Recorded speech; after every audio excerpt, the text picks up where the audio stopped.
Thank you. So just a question. After you heard Chris's talk, how many people are convinced that we got a problem and need to do something about it? Just raise your hand. Let me get a sense. Good. I can drop the first part of my talk. I don't need to convince you of that. What I would like to do is talk a little bit about how some companies that I've had a chance to work with kind of look at this issue, what motivates them, what moves them. I think it might help you pick which companies you want to work with or the company you're currently in today, what they're doing. And the second topic would be around some consortiums, public-private partnerships that are trying to work on the problems Chris has described. And perhaps there will be something you could use from that. And the third part is us have some discussion, questions and answers, and I think that would be great. As Sally said, I worked for DuPont for 30 years. And so I looked back and said, what moved DuPont, a 200-year-plus old company, into really thinking about the environment in a different way? And you'll hear a myriad different stories, but this is my story about how it happened. And it was November. It was raining. It was a little cool. It was a chemical plant in New Jersey. Greenpeace scaled the fence about 5 a.m., climbed the water tower, unveiled a big banner that said, DuPont, world's #1 polluter. And of course, they came up the water tower, chained themselves to the top of the water tower, and of course the TV trucks rolled in just as the sun came up. And our plant manager handled it very carefully. He said, we want to get them down safely. He did a really good job. He eventually got them down. The key thing is they had aimed this big banner at a major bridge coming across the Delaware River, and the word polluter was so low, all people could say DuPont #1. So all the costs, absolutely true. People started calling in, we knew you won another award. You never hang a banner from your water tower. It must be really big. What is it? So even the local Philadelphia news picked it up and got the humor of it. And they got down safely, and we kind of actually were doing good. And that was now the next morning, we were having the debrief meeting, like how'd they get over the fence, which was a real question. But we were kind of patting ourselves on the back and felt really good about what happened. And then one voice came up and said, but they're right. And that was silence. What do you mean they're right? We're not a polluter. Well, it's all within permit, but we're really putting more out than anybody else, not world, but certainly in the United States. And it was just a silence and kind of a drained feeling in the room. I know how it felt at that point in time. And we said, does it have to be that way? His first reaction, we're the biggest? Of course it has to be that way. Well, it doesn't. And so we took a goal. We'll get off the top 10 list. We can be the largest chemical company and still not be on the top 10 list for pollution and make a difference. And so to me, that's what started a different mindset in the company. It took a few years before it gained momentum. It had a whole bunch of fathers and mothers to make it a success, but that's what moved. So I think as you look at companies, think about what those moments may be and who's that one voice that will stand up, because if that person hadn't said that, I guess we'd eventually gotten there, but it might have taken, a long time. One other story from DuPont that I think can be very instructive about what Chris was talking about and how we deal with this issue, and this was the ozone layer. This is the hole in the ozone created by CFCs. So I found myself as head of sales and marketing for DuPont Chemicals. CFCs, Freon, was one of my products. In the morning, I was sitting around the table with about 4 of our people. We were waiting for the announcement. Because our chief executive officer a few years earlier had said, if they ever prove scientifically this is creating the ozone layer, we'll get out. He didn't say what get out meant, but we'll get out. And the National Academy of Sciences were about to release their report. It was going to say definitively that was the case. So we were going to get the word about an hour before everybody else so we could figure out what to do. I had given a lot of input to the decision, but wasn't in the room when they made the decision. We were sitting there, and we had a lot of different ideas. Are we going to challenge the science? There'd be a lot of different things that could come out. We were not prepared for what we got. So as we read the announcement, it said, the science is settled. We don't need to do any more scientific study. We're going to live up to our word to get out. Remember, CFCs are refrigeration, the whole food supply, medical supply, so you can't stop immediately. And we said, we will be out in 5 years. Not only will we be out in 5 years, but we'll create the replacements, and we'll have enough capacity for all of our customers in 5 years. And you sat there, and it was just amazing watching the people in the room. I can remember it perfectly. Everybody kind of sat up really straight because you were so proud of your company. And then you realized, we didn't know how to do all that. And our job in the next hour was to call our customers and explain to them what was going on. And so can you imagine the conversation? So the first customer, he says, oh, you're getting out of CFCs. Where am I going to get my stuff? And we said, don't worry, we got a replacement. Then he says, what is it? Well, we got 3 really good leads. And he says, will it work in my equipment? Well, it's got to work in your equipment. We know we can't make this change. And then what will it cost? Well, it's kind of hard to tell, but it's going to cost us a lot to do this. It could cost more. And you hear them kind of hanging up, calling our competitors to line up their product, right? That decision, though, led to the Montreal Protocol and led to all the competitors coming on board and led to, I think, a very significant environmental accomplishment.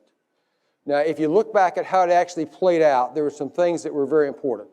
The 5-year fix was important. Montreal Protocol adopted essentially our 5-year date, but date certain was important, very, very, very important. The second thing was the fact we were going to stop producing, but we didn't have to destroy what we had. Number one, it wouldn't make a lot of sense to destroy it, but that sent the message on efficiency.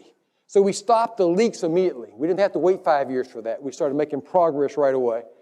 And then what we saw was a very unique thing in industry is we knew we couldn't get there in 5 years if we had our normal intellectual property battles. So if we would go down one route and somebody was going to block us and we couldn't get there. So everybody cross-licensed, everybody royalty-free as long as you're in the game. And I think those things together, we got there. And we got there relatively smooth.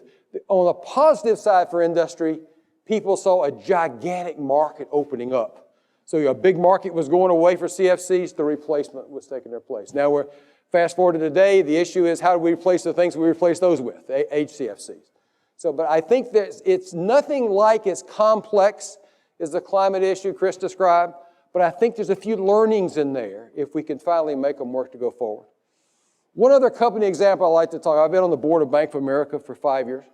As I came in, I'm an engineer, not a banker. I don't really know why I'm here. So Brian Moynihan, the CEO, said, we're doing a lot of good stuff on sustainability. And I said, oh, sure you are, because I had this prejudiced view of what banks are. Why don't you go look at what we're doing? So I looked around. Number one, I found tremendous reductions in our own CO2, which was very impressive. A world scale building in New York that's the best as far as I can say is greenhouse gas emissions is kind of a role model. But more important, a $20 billion commitment that Sally mentioned to encourage people to take on sustainability projects. They were mostly renewable energy projects and energy efficiency projects. And it multiplied throughout the bank, throughout the world, is here's an opportunity. This company wants to finance these projects. Now, this wasn't putting our money at stake, but it was going out and finding our customers, putting together the deals that would happen. And it was a 10-year commitment, and they did it. $20 billion, big commitment. And when they got to the $20 billion, they said, well, that was a good start. Let's go for $50 billion another 10 years. And that's what was just announced a year ago. So what I found through going out the bank, because of these goals, because these public goals, and they were serious, they really kept up with them, you found people really started thinking about it differently. I was with the head of the bank in Brazil, and it was just a little bit of a test. I said, what does this really mean to you? I wanted to see if he really knew about it, what's going on. He said, let me tell you exactly what it means to me. I've got this much of the balance sheet I can use. If I can bring in those projects, I can get more business and I can make more money. So it was very critical that he was then on the lookout for those kind of projects. And I think that's what's very critical. So do something in your company, so whether you're financial services or you're engineering or whatever, you got everybody looking for ideas, and that's critical. Announcement the bank made, Brian made just last month at the Climate Summit in New York. First part was working so well. We said we need to do more. So we put a catalyst initiative for finance for these type projects. We say we'll put $1 billion of our money up, not just encouraging others.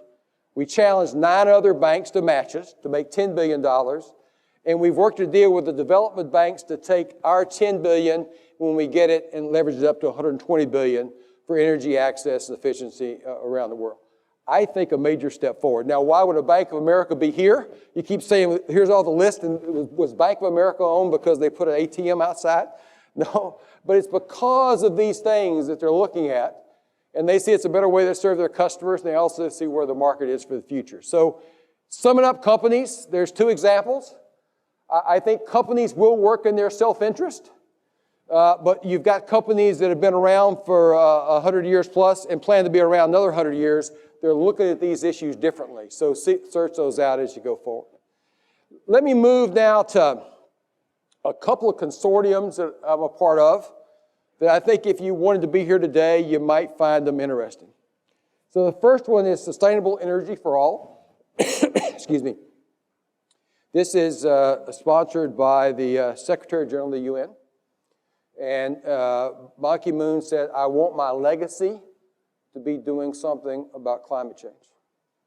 And I was very honored to co-chair for him with Conde Yemkela from Sierra Leone, a high-level panel to say, if I want sustainable energy for all, and the Secretary General believes it's the golden thread that deals with so many water issues, food issues, so many things, how do we do that? So if you could think with me for a minute, because we're still open to ideas, but you're given that challenge. He gets a high-level panel of people together from all around the world. We have 14 months to come up with what to do. What we concluded is we got to make sure we don't care who gets the credit, because if we're trying to add everything up and get the credit, we'll never get there. And second, we got to keep it pretty simple. So what we ended up with were 3 goals. There's 1.3 billion people in the world without electricity. We want to get electricity to all of them. There's 2.4 billion that are cooking on a cook stove. It's going to kill them. We got to change all those out. Second, if we stop just there, we haven't dealt with the other part of the equation. So we got to double the rate of energy efficiency improvement in the world, and we got to double the market share of renewables. And it doesn't get to quite the numbers we need, Chris, but it sure does give it a long kick down the road. And we do all that by 2030. So that was our goals. We decided we could never add up all the projects. It would just be too many. We get an accounting issue and we get into who's going to take credit for it. So we went to the World Bank and said, I bet you could bring together a consortium of everybody that measures this stuff and give us a report every 2 years. The next report will be out early 15. Are we making progress that we should have to the 2030 goals? And we're very much waiting for that. What we found is the number of companies, the number of civil society organizations, the number of governments that stand up have just shocked us. So we were first releasing this and getting it moving. We said we need 10 countries. If we don't have 10 countries that'll sign up to our deal, we're not credible. So Conde and I said, it's going to be hard to do to get 10 heads of state or people to do this. So we said we will challenge them to get 25 and hope we really get 10 so we won't be embarrassed. So Conde pulled up a bunch of his buddies from the UN. He's a UN official long-term. And they said, we need 25. And we were pretty good salespeople at that. And so they said, to really get 25, then we'd go for 50. We ended up with 72.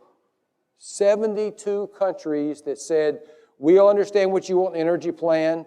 We will help you understand what are the issues. Is it rule of law? You don't have the right enforcement in place, what's necessary. In fact, we got so many, we had to focus it back down to 20 of what we could actually do. So we're off and rolling.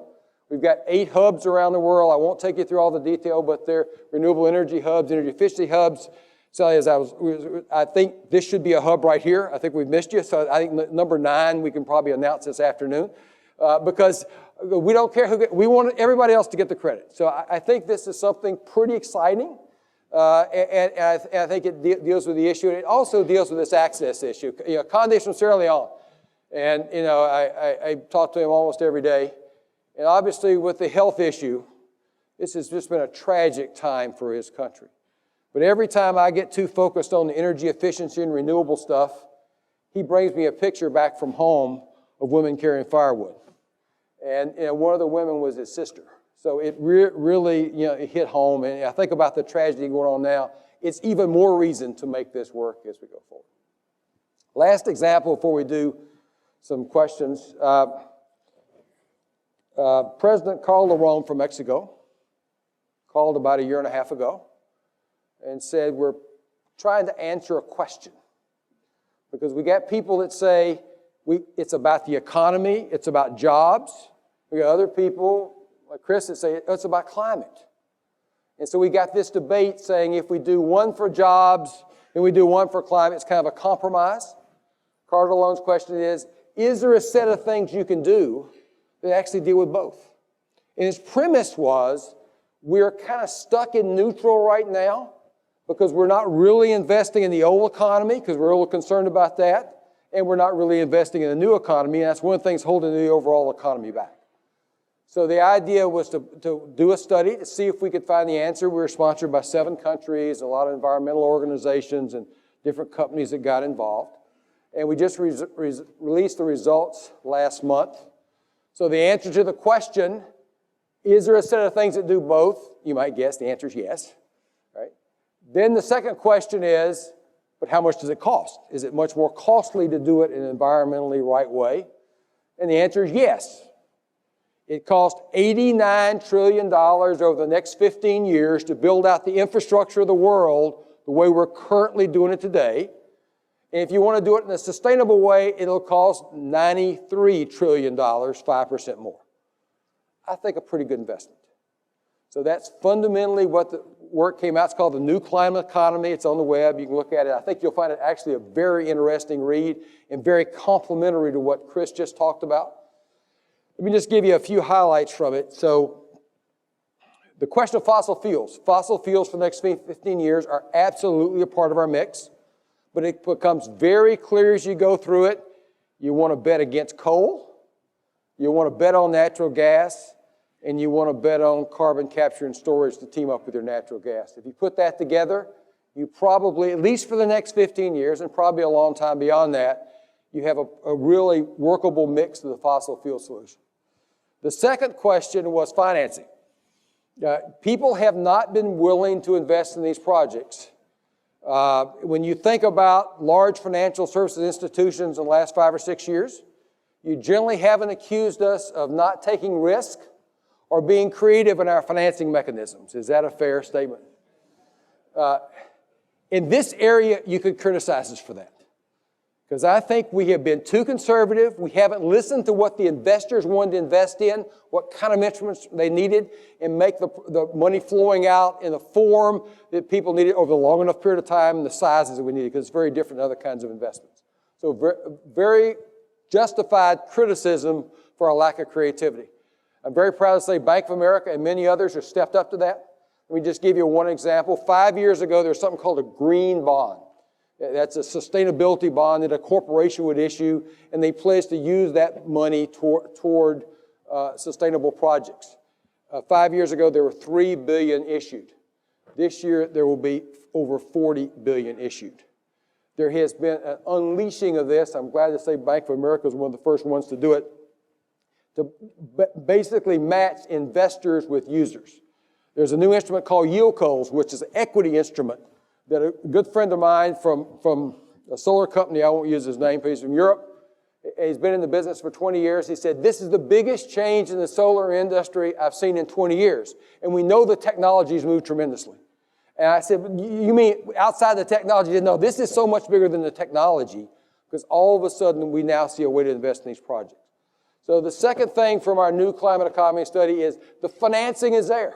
And this is a change in the last 5 years. Does that mean every project gets financed? Of course not. But I think there is a very significant change going on. And third, how many people saw shale gas coming the way it did to change the energy picture in this country? Would you raise your hand, please? At least you're honest, okay? So a lot of people say, well, why didn't we see that coming? Well, that's an interesting question, and we could probably talk about that maybe later. But the really important question is, what's the next shale gas? What's the next one? And I would say, from working on this new climate economy report, energy efficiency. I think the potential for energy efficiency, it's not as exciting. It doesn't get people kind of excited in the morning, let's go get energy efficiency, but it can make the biggest difference. It's a 2-for-1 payback in the lowest possible case. And with the technology available today, if we could just get the mindset around energy efficiency, we have a lot of our problems solved. So in summarizing these two things, I think there's some really good things going, but they'll only work if you don't care who gets the credit. And they're public-private partnerships. Their civil society organizations have to work with business, have to work with government, have to sit down at the table to make some progress. And these are two that are kind of working out very well. And I'd love to take any questions you got or your comments. Thank you very much.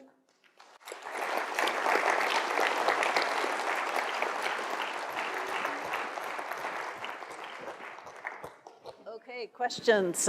We want to start over there. Yeah. Hello. Congratulations on your work and thank you for the talk. A twofold question. What are your expectations for the COP21 in Paris? And second, how can we bring in the big companies from developing countries to act more significantly? And what I have in mind is someone like Mr. Carlos Slim to do something more meaningful with his companies. Thank you. So, I was in a series of sessions last week talking about Paris. I think the food's going to be very good. You understand? No, seriously, it's going to be a challenge. There's no way around it. There's a really good work going on. I'm more optimistic about Paris than I was Rio and where we are today. But I don't think you can put all your eggs in that basket. That there's going to be the definitive agreements, the 5 years like we had with CFCs. I just don't think that's practical. But I think we can make a lot of progress. I think Chris's chart showing how many agreements are already out there, build on that base. So I think they'll build on that base. I think Paris will be a step forward. But I believe we're going to have to make the case to companies and to governments. It's in their interest to lead. I believe that's the way it's really going to make a difference. I think you raise a very interesting question about developing country companies, especially people like Carlos Slim, who understand the issue. I had dinner with him once, and I said, "How'd you get so rich?" And he said, "Well, I know the value of things. Other people know the price of things." So I think if we could kind of teach him a little bit the value of the environment, I think that'd be a step forward. But I think that's a really interesting point. We hope sustainable energy for all will be a part of that. We're working with developing countries, and I think that's certainly on the list. Okay, yeah, over here. Yeah. Okay.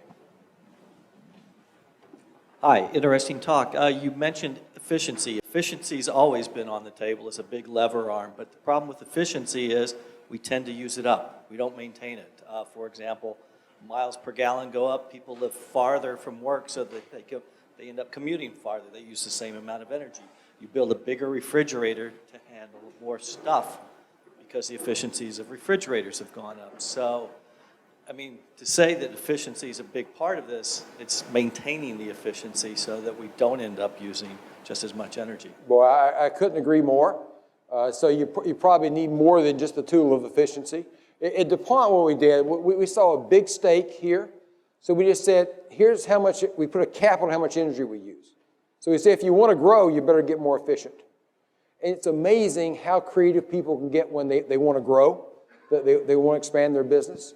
So I think you're exactly right. We got to put it in the right context because we will use it up. And so it's probably not capable by itself. But as I look at technologies that are non-controversial, that don't depend on what you're going to accomplish here to work, I see that one as really big potential. Okay, questions? Yeah? No? Okay, yeah, Bert. You mentioned two things about regulation. One was the Montreal Protocol. The other is the forthcoming Paris. Paris, 196 countries, has to reach a consensus. I'll bet you a quarter it will fail. But nobody talks about getting the 15 top emitters together, which are responsible for over 80% of all emissions, for a new Montreal-like protocol. And I chose the top 15 because the top 15 includes countries like Brazil, Indonesia, India. If you can get them to agree with the big ones, maybe we can get someplace.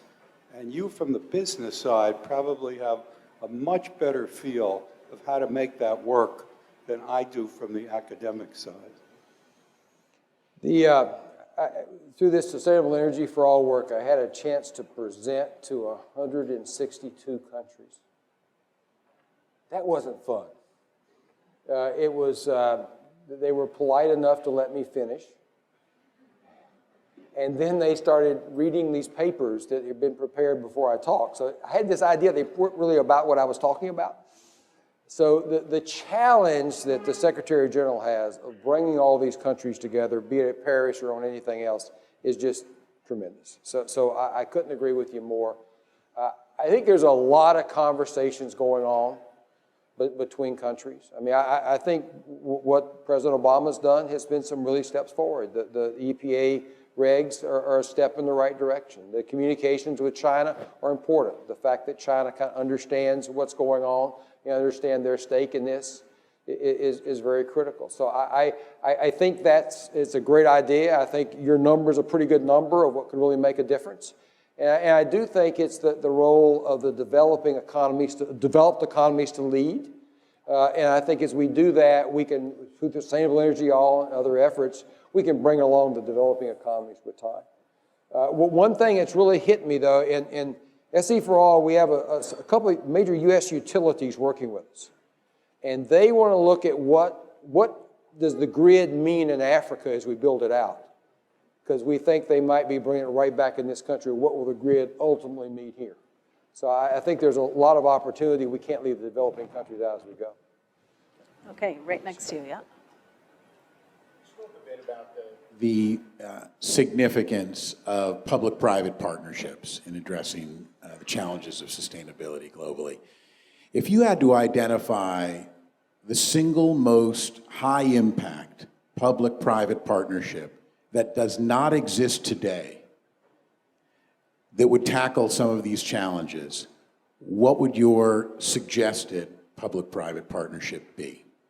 Well, that's a good question. I hope you have an answer to it, too. You thought it out so well. In the SE for All arena, is we look at a country, and we go in and do our diagnostic of what's the problem. And because we say, why can't you invest? These are good economical return projects. It's the rule of law, and it's the ability to make sure people actually pay their electricity bill once we put it in. So if we could take technology, which is available with a cell phone, and we could take the technology available for energy, and then we could help the government understand, here are the 2 or 3 changes you have to make that are critical, that could really be powerful. And so our view is if we could get just a couple countries to do it right, it could be a multiplier effect. We brought in the people that brought cell phones to Africa, and they described what they were up against. It was mainly corruption, government regulations, and so they went from 70% of the people in Africa had never heard a dial tone to 70% of the people in Africa today have access to a cell phone. It's a major change. It was fundamentally, but it was private companies that did it, and the government getting out of the way, but the government seeing how it was going to be in their interest to get out of the way versus a short-term gain on tariffs. And you look at what's happening to solar energy in Africa, it's the same issue today. So I think something like that. Now, did you have a better answer to your question? Okay. Okay, we've got one back there, and then we'll come up to the front here. This kind of goes off what was asked before about how do you convince big companies to get on board. I think all of us agree that it's a good thing to combat climate change, but how do you convince a company that it's in their best interest when it negatively affects their bottom line? Yeah, so a great question. I don't think it's a scientific argument. I think it's to get them to move their planning time horizon out just a bit further. So they see that, okay, here is the opportunity and here's the risk I avoid. And that's why I think the new climate economy report is really good. So if I'm pitching that, I think it's worth a read because it talks through what some of those issues are, where some markets are going to go away and where some new ones will come. And I think what they'll see is that partnering with civil society, which is seen as kind of something you don't do, I think they'll see opportunities in doing that. So I think it's people taking time enough to look at the issue and understand what it is. So again, I don't think it's a scientific argument. It's not something their shareholders are going to talk to them about, except from the downside. So shareholders will vote against a company they think are running high risk. But generally because they believe the time frames are very long, they won't kind of invest in the company short term. That's one reason I like energy efficiency, because the time frames for payoff can be a little bit faster. Okay, Jim. Chad, as a corporate leader, you've worked with academic institutions on a whole range of issues. What are some of the lessons you've learned about the partnership between corporations and academic institutions? The cultures are very different. And I think to try to make the cultures the same is a very long journey. Probably don't have quite enough time for that. So you've got to respect it. Dinners Sally hosted last night. We talked about that there is a real desire for freedom of researchers here to be able to do what they want to do. I don't think you get in the way of that. I think you've got to let that happen. But I think it's very important that both be working together all the time to understand the goals. So a lot of the work we did at DuPont with research institutions was trying to build a very close relationship where we understand each other, what's going on. As I think more about your question, I recall being at a patent dinner at DuPont. I was seated next to an individual who had 100 patents. He was getting his 100th patent that time, or recognizing. I was not sitting there because he had the 100th patent. I was sitting there because he was mad at me, because we were changing the way he was doing some of his research, working more on concrete projects that we might ultimately sell, versus just doing catalyst research, which is what his role was. And he wanted to tell me very clearly what a big mistake it was, and I wanted to give him the opportunity. It was a long dinner, if I can say. But his point was, if we don't do it, who will? If DuPont's not going to be the leader in catalysts, who will be? And I said, it must be our research universities. And then he looked right back at me and said, what if the research universities aren't there? The answer is they must be. So I think it's very important that industry understand those research universities are extremely important to them, whether it's to a direct partnership or it's just turning out all the research and all the students. They're our lifeblood. So I think it's a good investment for Bank of America or any other company to make sure those research universities stay alive, particularly our publics that are in the most danger and do turn out 70% of our research and 70% of our PhDs. Okay, more questions. Okay, well, I've got one. So you told this, positive story about how industry cooperated to, eliminate CFCs and change to a new product line, and it seems like that was an incredibly important part of making it possible to have a Montreal Protocol and so forth. Is there any hope for sectoral approaches? So, for example, could the chemical industry or subsets of the chemical industry or the aviation industry, cooperate to initiate a pathway towards emission reductions that wouldn't penalize any one company over another, but the whole tranche of them would move forward adopting this so that there weren't any winners or losers by agreeing to reduce emissions? I think there's a great example of that exists. It's called responsible care in the chemical industry. It was the chemical industry waking up and saying, people don't like us. They like our products, but they don't want the plant in the backyard and they don't want the rail car coming through their town. And so we created something, it started in Canada, we adopted it here, it's been adopted essentially around the world. Responsible care, it's a code of conduct. As CEO of DuPont, I had a test every year. People came in and interviewed me to make sure I knew my responsibilities, interviewed the organization. The big companies felt a real need to keep the smaller companies there. If you didn't sign up and follow the rules, we kicked you out of the industry association. If you were kicked out, you had a tough time operating. So I think that's an example that's worked for a long time.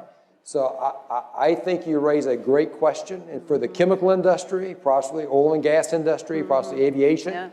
I think if those industries, it has to be done globally. You could start that dialogue now. I think they would find that what we were worried about in the chemical industry is if we don't do it, they're going to do it to us, and they're not going to do it right. And we can probably do it right ourselves, and we were going to have to be tested with time. Did it work? So I think it's a great example. I think, unfortunately, the government mechanisms don't foster that very well. So I believe that's why it's going to take a few companies showing leadership, like the companies that are sponsoring here today. I think could make a difference. Was that what you had in mind with your Right, question? yeah, because Yeah. we all know that, for all these governments, who have so many different competing objectives to try to get together to agree about something so challenging as climate change is hard. But companies, especially, there aren't that many of the companies in some of these major emitting industries. Steel industry would be another example, yeah. Okay, all right, we've got one over there.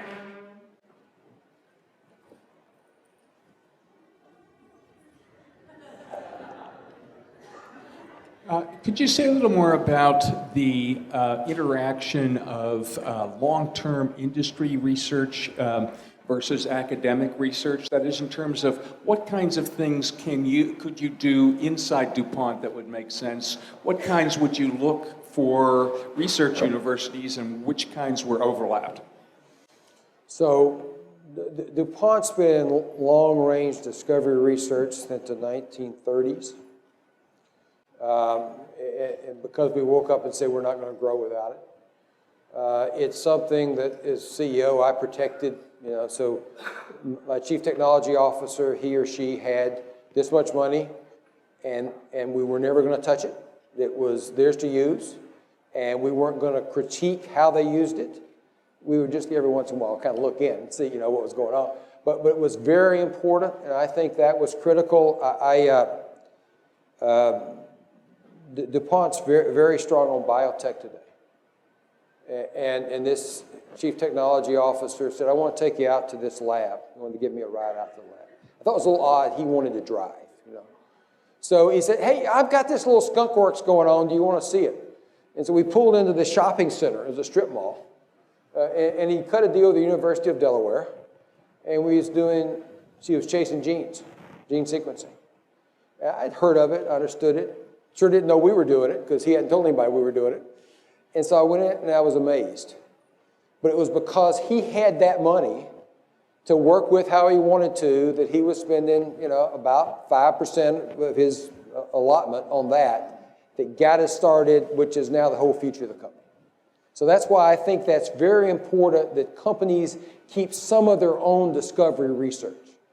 But these very close links to research universities will be more powerful in the long run. So I think you need both. And if you don't have some yourself, I don't think you have the people that know how to interface with the universities. So I think to give it up totally would be a real mistake, although many companies have. I think it's a step backwards. I wouldn't suggest you go out and talk to your shareholders too much about it until you got something, because it's just not something that sells. But I think it's a real momentum to keep the rest of the company running well to do that. Does that make sense? Okay, all right. I think we have 2 more questions. How about if we go to the back there and then we'll go over here? Oh, and there's one down there too. Okay. Oh, sorry. Okay, you can go first. Then you'll go second. You'll go third. Okay. Good morning. Bill Leedy, the Leedy Foundation, Juneau, Alaska.